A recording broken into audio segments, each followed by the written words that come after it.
j'ai revu Hans. La rencontre Hans-Cécile s'est faite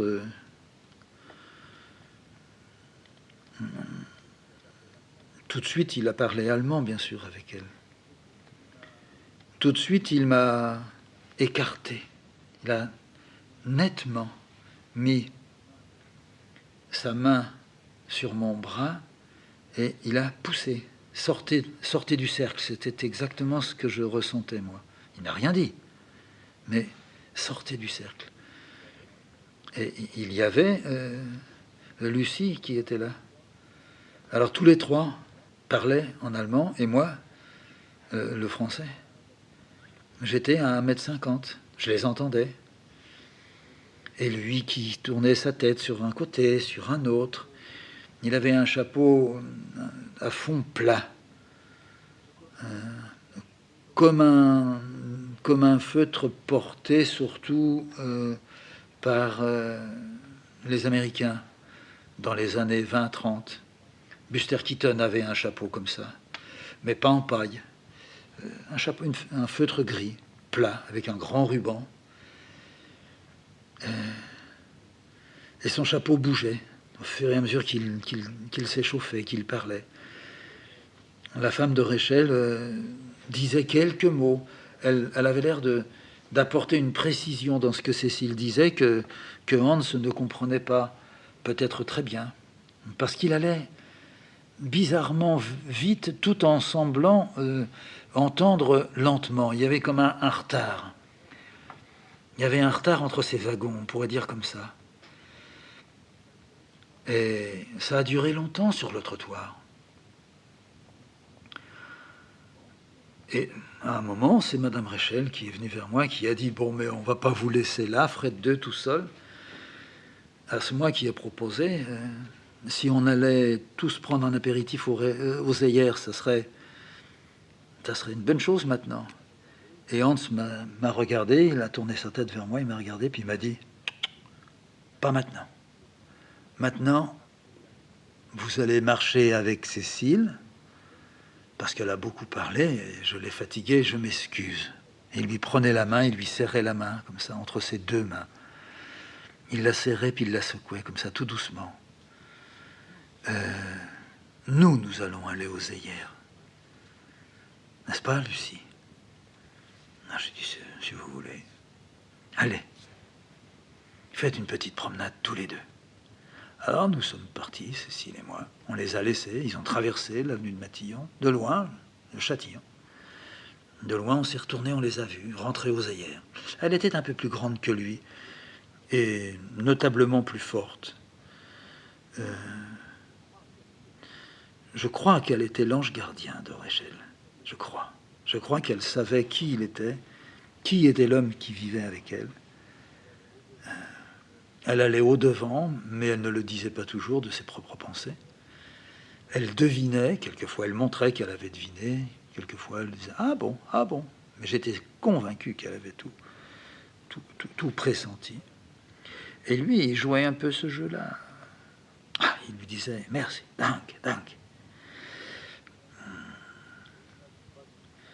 Et nous n'avons pas du tout parlé au cours de cette promenade, Cécile et moi. On a fait le grand tour, le grand pâté de maison. On a remonté l'avenue d'Orléans. Je crois qu'il l'appelait déjà l'avenue Leclerc, mais je ne suis pas sûr. L'avenue d'Orléans. Et à la première petite rue à droite dans l'avenue d'Orléans, en direction de la porte, on a longé alors là l'ancien chemin de fer. Il y avait un chemin de fer là, il y a longtemps, qui passait. Et là maintenant, plus rien ne passait. Et on s'est arrêté. Il faisait beau. On s'est appuyé au mur de pierre qui tenait lieu de parapet, si on peut dire. Puis on a regardé les rails qui rouillaient complètement. L'herbe qui avait envahi les bords, le ballast. Et même les pierres qui étaient entre les traverses les pierres qui petit à petit étaient recouvertes de poussière, de mousse. L'herbe n'arrivait pas vraiment à prendre. C'était pas misérable, c'était de la vie qui passait encore, mais qui passait très lentement.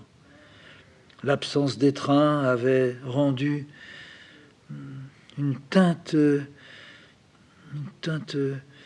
grise et un peu crème, un peu thé, comme du thé. Tout ça, c'était le produit de l'air, de tout ce qui était en suspension, qui venait, comme dirait Réchel, se déposer. Mais c'était les paillettes, toutes les paillettes d'une ville. Puis des gens avaient balancé des ordures, évidemment. Et puis les ordures avaient donc pourri.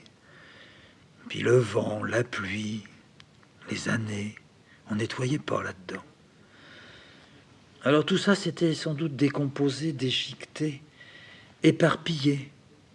Et on voyait des taches roses, jaunes, bleues. C'était des morceaux de papier.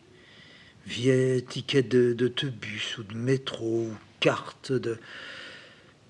C'était une sorte d'atlas qui faisait rêver et qui faisait déjà rêver Cécile. Cécile a toujours été très, très, très réceptive à ça. Et moi, je l'ai été très tôt. J'ai très tôt, juste après Clé, à l'occasion sans doute d'un des livres où il y avait des reproductions d'œuvres de Clé, j'ai très tôt été charmé. Mais charmé, le charme, comme Clé m'avait aussi placé sous son charme, de Kurt Schwitters. J'ai aimé. Alors voilà, oui. Quelqu'un comme Kurt Schwitters, je l'ai... Ben, il était très difficile. Que ce que Schwitters avait fait, avec des tickets de métro ramassés dans la rue, puis de tout de ramasser dans la rue, un bout de peigne, je ne sais pas, tout ce qui peut se trouver, mais non pas n'importe quoi. Le choix. L'homme qui marche, la tête penchée vers le bas. Moi, j'avais un peu tendance à marcher la tête d'abord penchée sur le côté et tournée vers le haut. Parce qu'en bas, jusqu'à là, il ne se passait pas grand-chose. Et quand il s'était passé quelque chose, ça remontait à loin, avant la guerre. Quand j'étais en usine, il fallait voir où on mettait les pattes. Mais là, la richesse découverte et magnifiée, sublimée par Schwitters. Le rêve dans le détritus. Mais pas le détritus comme on l'a fait, d'un chou-fleur qui pourrit. Non, dans ce qui est rejeté après avoir été touché. Pas du tout rejeté parce qu'inconsommable. Ça se posait pas. Les artistes étaient beaucoup plus vrais à ce temps-là, quand ils faisaient ça.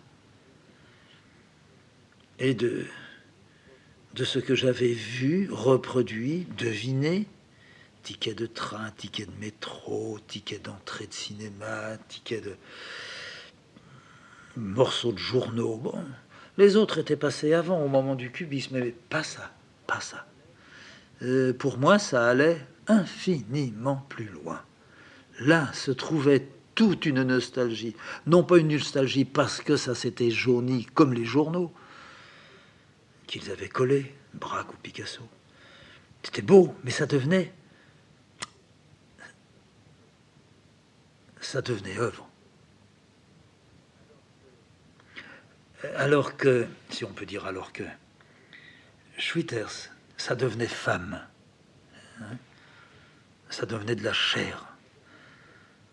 Ça devenait du sexe à un endroit. Il l'avait fait, ça. Il ne l'avait pas dit clairement, mais il y avait là. Il y avait comme un mouchoir avec dessus un restant de rouge à lèvres.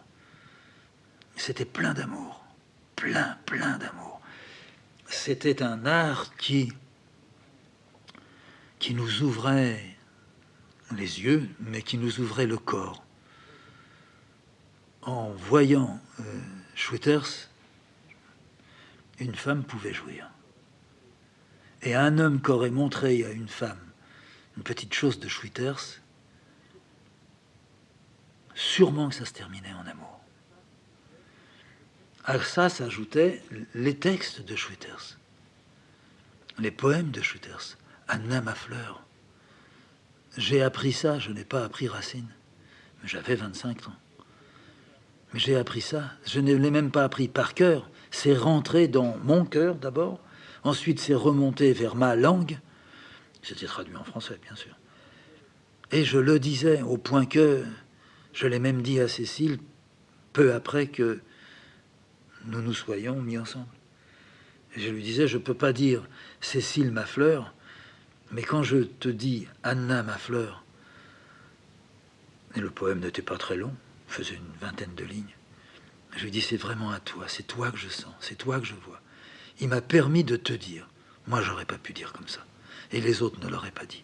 C'est de toi qu'il parle. Anna était allemande. Toi, bon, tu n'es pas allemande, mais tu es de langue allemande. Puis il y a ça en toi. Ce russe, ce juif, cet allemand qui est en toi. Eh bien, en lisant ça, pour toi maintenant, en te le disant, mais je l'ai découvert à Marseille, ça. En te le disant, c'est la première fois que je le dis à quelqu'un qui est devant moi. Et je suis heureux que ce soit à toi, vivante, que je le dise. Je vais même aller plus loin. Je suis sûr que te le disant, c'est quelque chose qui pourrait te guérir. Schwitters et Klee, ils guérissent. Rachel guérit. Tu vas me dire, c'est que des Allemands. Non, j'aime bien aussi Max Ernst. J'aime bien Otto Dix. Otto Dix, t'as déjà vu ça? Ah, t'as pas vu. T'as pas vu la femme, la critique, qui est là, les jambes croisées. Waouh, avec ses lunettes, sa bouche entrouverte, rouge. C'est pas son sexe qui est là. C'est tout son cœur, plein de doutes. Effervescent, brûlant, volcan. Ah, Cécile, quelle chance on a eu de se rencontrer. Qu'est-ce que je serais devenu? Serre-toi fort contre moi. J'ai rencontré une fille comme toi. Oui, tu as rencontré une fille comme moi, mais c'est pas entièrement réussi parce que tu rencontres une fille qui est malade. Et tu es gentil avec moi parce que tu veux que je me soigne. Mais d'abord, je ne sais pas me soigner. D'abord, on ne m'a pas appris à faire attention. Et puis, je ne me vois pas maintenant vivant avec toi. Toi, je ne vais pas dire que tu crépites, mais tu crépites en... Voilà, je crois que j'ai trouvé. Mais c'est pas beau ce que je vais te dire. Tu crépites en angoissant. En angoissant, c'est-à-dire tu crépites devant moi et tu m'angoisses. Tu veux dire que ce que je fais comme ça devant toi, alors que alors que je voudrais que ça soit quelque chose de, je veux pas dire de positif, parce que le négatif c'est aussi beau que le positif. Alors comment que je peux te dire? Alors que je voudrais te passer ma force, même un peu ma faiblesse. Je suis les deux. Je suis plus souvent l'un que l'autre, mais je sais jamais dans quel côté je suis, tu vois. Alors tu dis qu'en te passant ça, en essayant de te passer ça, mais l'amour c'est pour passer à l'autre, oui. Alors, si c'est pour passer à l'autre, tu me dis, en même temps, je te passe de l'angoisse. Mais oui, mon petit. Mais oui. Tu es mon petit goy. Ça, tu peux pas le savoir. Les Juifs, ils le savent, ça. Mais toi, quand tu vas savoir ça, ça sera pas mieux que les Juifs. Mais tu seras allé encore un peu plus loin, parce que tu tomberas jamais, toi, complètement. Tu tomberas dans du désarroi. Oui, je l'ai déjà vu. Tu le portes. Mais tu ne vas pas tomber dans quelque chose qui va nourrir par des larmes tes larmes. Toi, tu me fais du bien. Tu nourris, même par des larmes, quelque chose en moi qui voudrait... Ah, je sais pas ce que je voudrais. J'ai jamais su ce que je voulais.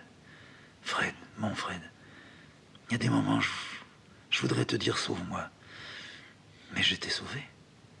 D'abord, tu n'avais pas besoin de moi. Ah, tu ne sais pas. Tu ne sais pas. C'est peut-être pour ça que je me suis, non pas accroché à toi, mais c'est pour ça que quelque chose a pris. Tu vois, tu comprends ce que je veux dire?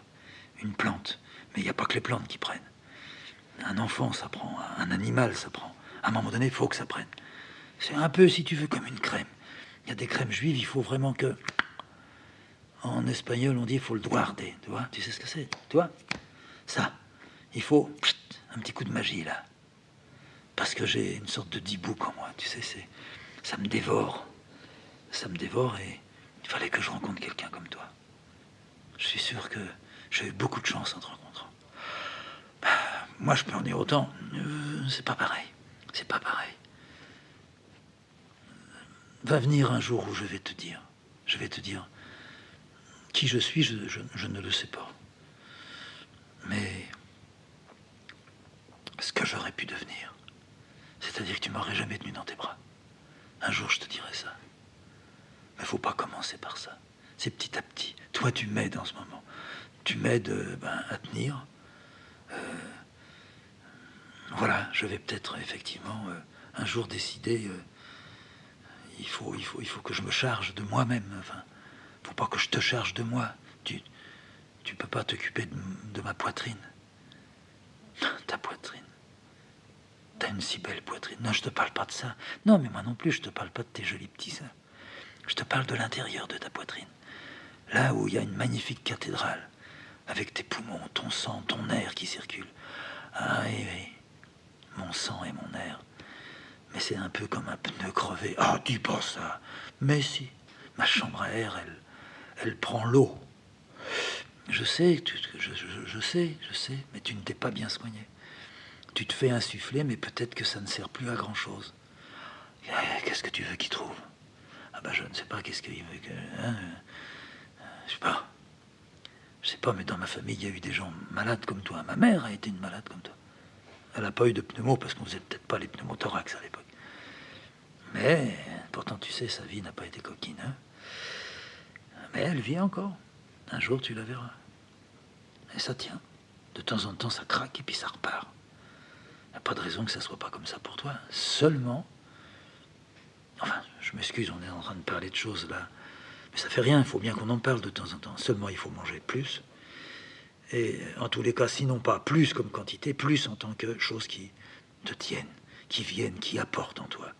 Et non pas des choses qui glissent et qui repartent.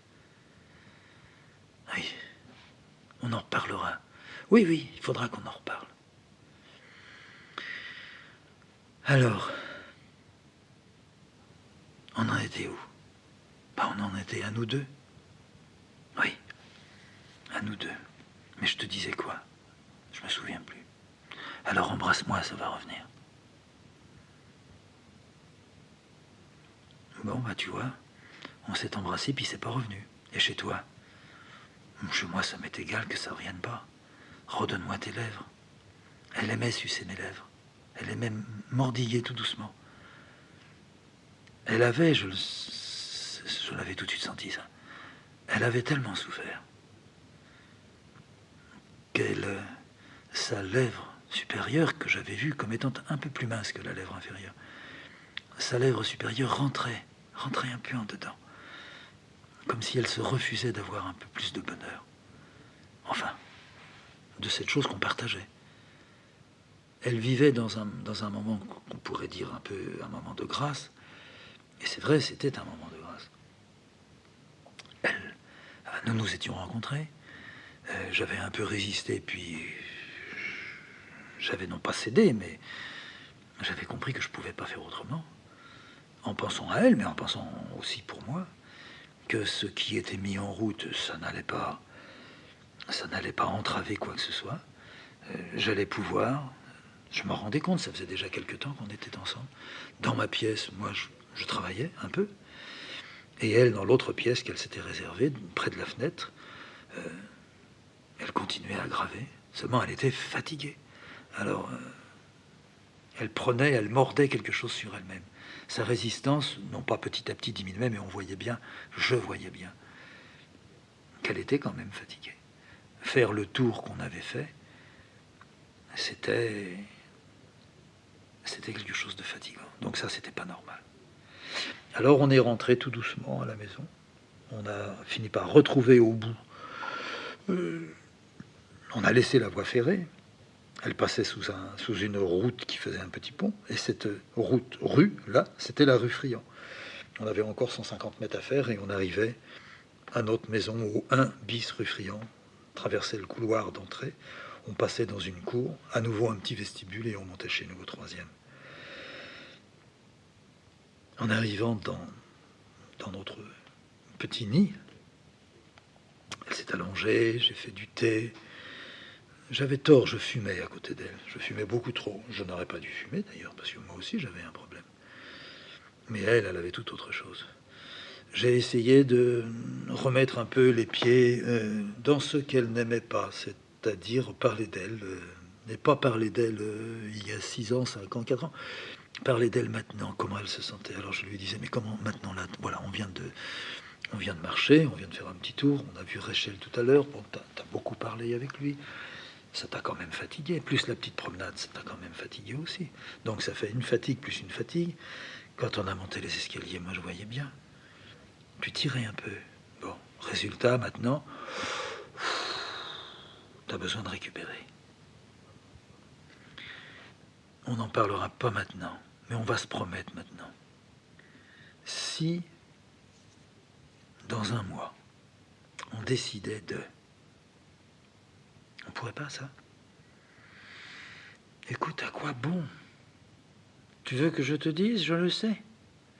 Là, je vois mon médecin. Oui, mais tu sais que ton médecin, je ne suis pas sûr que ce soit quelqu'un de très bien, parce qu'il insuffle et puis c'est tout. Il ne va pas t'insuffler comme ça encore 5 ans. Il va falloir arrêter ce que tu as.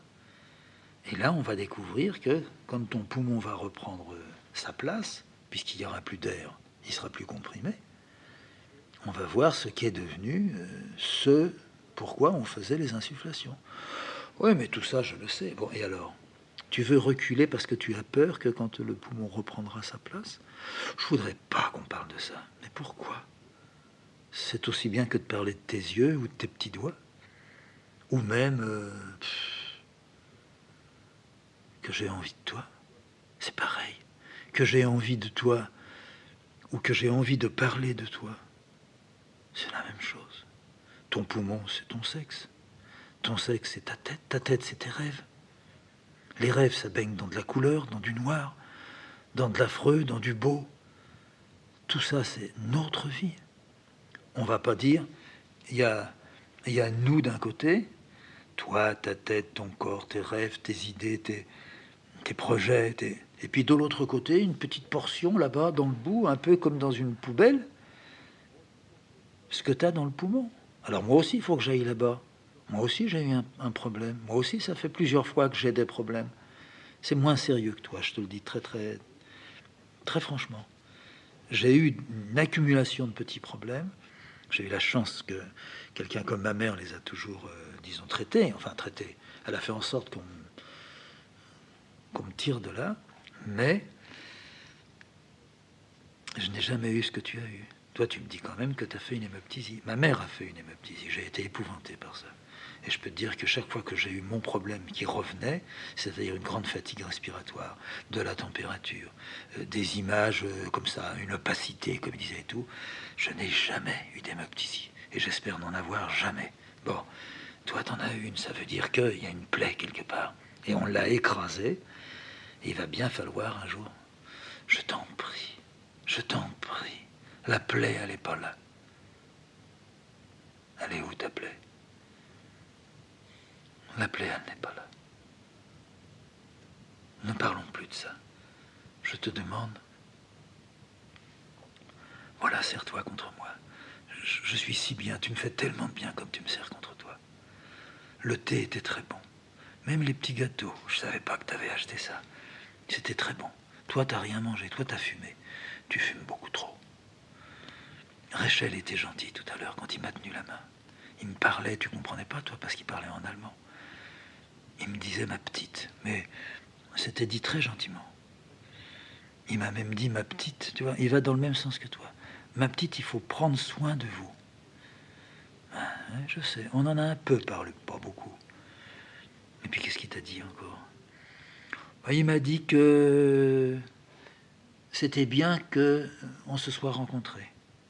Quoi, Rachel et toi? Non, toi et moi. Voilà. Ah, il t'a fait des compliments sur moi. Non, c'est pas des compliments. En allemand, il y a un mot, mais je sais pas comment le dire en français. Quelque chose comme ça, tu vois. Quoi? Qu'est-ce que ça peut dire, quelque chose comme ça? Puis tu claques ton doigt. Je sais pas comment te dire. En allemand, on dit, mais c'est pas ce mot-là. Il y a un autre mot, on dit, c'est quelque chose, c'est richtig. Mais c'est pas, il a pas dit Fred de il est richtig, je ne peux pas se dire. Non, je te le dirai un jour, mais je sais pas là, je peux pas. Mais il m'a dit quelque chose qui m'a fait très plaisir. C'était d'une certaine façon, c'était très tendre. Il t'aime bien. Il m'a dit que je devrais venir le voir avec toi, mais je vais vous gêner. Moi, j'ai besoin de savoir que tu le vois, mais je n'ai pas besoin tellement de le voir. Mais si je le vois dans la rue, je suis content de passer un moment avec. Mais ça s'arrête là. Je sais que pour toi, c'est pas suffisant de dire que c'est important. C'est. Tu vois ce que je veux dire? C'est. Il fallait. Alors je pourrais en dire autant avec toi. Ah non, j'espère bien que c'est pas pareil. Ah, j'espère bien. Pour moi, c'est vital, lui. Comme c'est vital d'avoir rencontré Clé, enfin, le travail de Clé. Comme pour toi, c'est vital. Oh, moi, il n'y a rien de vital. Comment il n'y a rien de vital? Non. Pour moi, tout a été changé à un endroit, à un moment. Tout a été changé. Rachel pourrait en dire autant aussi. Seulement lui, il n'est pas juif. Lui, ce qui pouvait lui arriver, c'était que les nazis, en arrivant en France, ils le prennent puis ils le foutent dans une prison, où ils lui donnent à choisir, ou on te fout dans la prison, ou tu pars avec nous sur le front. Oui, je sais. Je sais que, par exemple, pour les juifs, on ne disait pas ça. Et je sais bien que, même si tu n'en parles pas souvent, il y a ça derrière. Non, c'est pas derrière. C'est partout. C'est derrière et devant. C'est en haut et en bas. Et même si ce que tu m'as dit, que j'ai bien entendu, a été très très dur. Je sais, tu m'as dit, comme t'étais au maquis, comme t'étais... Oui, oui, je le sais, puis même, tu m'as déjà raconté beaucoup de ton enfance. Pas facile du tout, pas facile du tout. Puis il faut pas... Comment te dire ça? Il faut pas essayer de comparer, c'est toujours mauvais. Il y en a pas un qui a eu plus et puis l'autre moins. Mais c'est pas ça du tout. Tu peux pas savoir. Et même le jour où je te l'aurais dit, et je sais pas si je te le dirai, parce qu'on peut pas arriver à dire ça. Comment tu veux dire ce qui n'est pas exprimable? Ouais. Oui, je crois que je... Non, tu peux pas comprendre. Non, mais je voulais pas dire que je crois que je peux comprendre. Je disais, je crois que je le sens. Je peux sentir. Non pas ce que tu ressens, mais je peux sentir ce que tu dis. Je pense que je viens de comprendre quelque chose, oui, j'ai presque envie de te dire, je te remercie. Parce que moi, je n'ai jamais mis en avant comme étant capital, enfin, l'immense déchéance dans laquelle... non, d'abord, on ne nous a jamais mis dans la déchéance. On nous a fait du mal, on nous a fait souffrir, mais je mets les choses à leur place. Et puis moi, j'ai toujours aimé. J'ai toujours aimé, même ce qu'il a fallu traverser. Ma mère qui me disait ceci, cela. Non, et même maintenant que je suis un homme, et que j'ai fait une chose horrible, tu le sais. De toute façon, ce qui est beau, c'est que je ne l'ai pas fait pour toi. Parce que si je l'avais fait, toi, t'ayant rencontré, et quittant ce que j'avais quand j'étais à Marseille, pour vivre avec toi, j'aurais pas pu. J'aurais pas vécu avec toi longtemps. Alors c'est bien, toi, je t'ai rencontré, et d'une certaine façon, je t'ai choisi. Et toi, tu peux peut-être dire pareil. Oh oui. Oh oui, toi, Toi, tu me sauves, mais pas du tout. D'abord, t'es pas perdu. Si, je suis quelqu'un de perdu. Non, ça va être très bien. Je suis sûr, Cécile. Ça va être très bien. Notre vie, ça va être un mélange. Oh, tu vas pas aimer ce que je vais te dire, tiens. Bah si, dis-le. Non, tu vas pas aimer. Alors, j'allais dire, notre vie, ça va être un mélange de tous ces petits tickets, toutes ces petites choses ramassées par Schwitters, colorées par Rachel, et plus ou moins éclairées. Je sais pas, je ne l'ai pas connu, mais disons par Rilke, tu vois, voilà. Est-ce que tu peux accepter que je dise ça? Mais j'accepte tout ce que toi tu peux dire. Toi, tu es,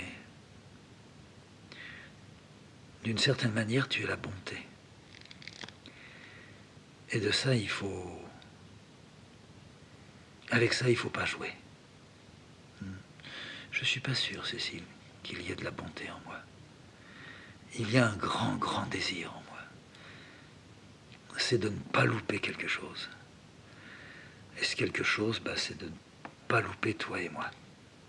Parce que alors là, je crois qu'après, je dirai ce que tu dis. C'est-à-dire, moi, ça ne sera jamais bien. Je ne veux pas arriver à dire ça. Je l'ai frôlé. Et on peut avoir frôlé avec d'autres qui vous ont mis dans un état, dans l'état de la mort.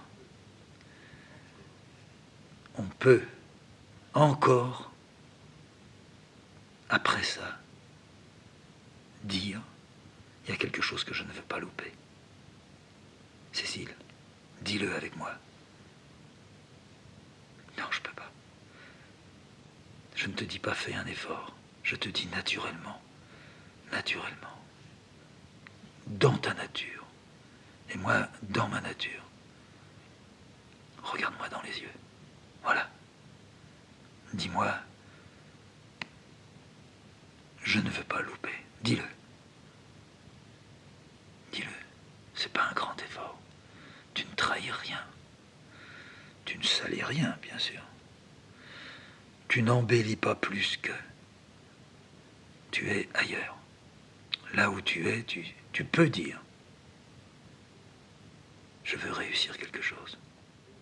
Réussir, ça ne veut pas dire tout le temps tomber dans je sais pas quoi. L'optimisme, non, non. Alors je vais même t'aider. Après, tu pourras peut-être le dire. Je veux réussir mon optimisme et mon pessimisme. Je veux réussir ma force et ma faiblesse. Dis ça, je t'en prie. Dis ça aujourd'hui. Aujourd'hui pour nous. C'est bon pour ton poumon, puis c'est bon pour mon poumon. Mais pas seulement le poumon blessé.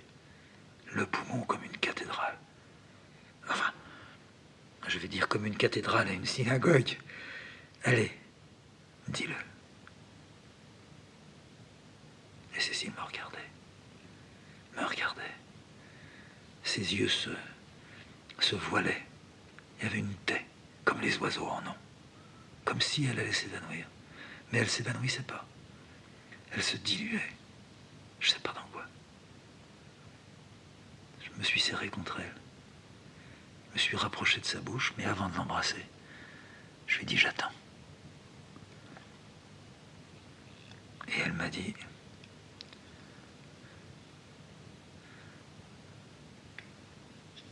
je voudrais que ce que tu dis réussisse. C'est déjà bien. Ah oui, ça me suffit. Ça me suffit.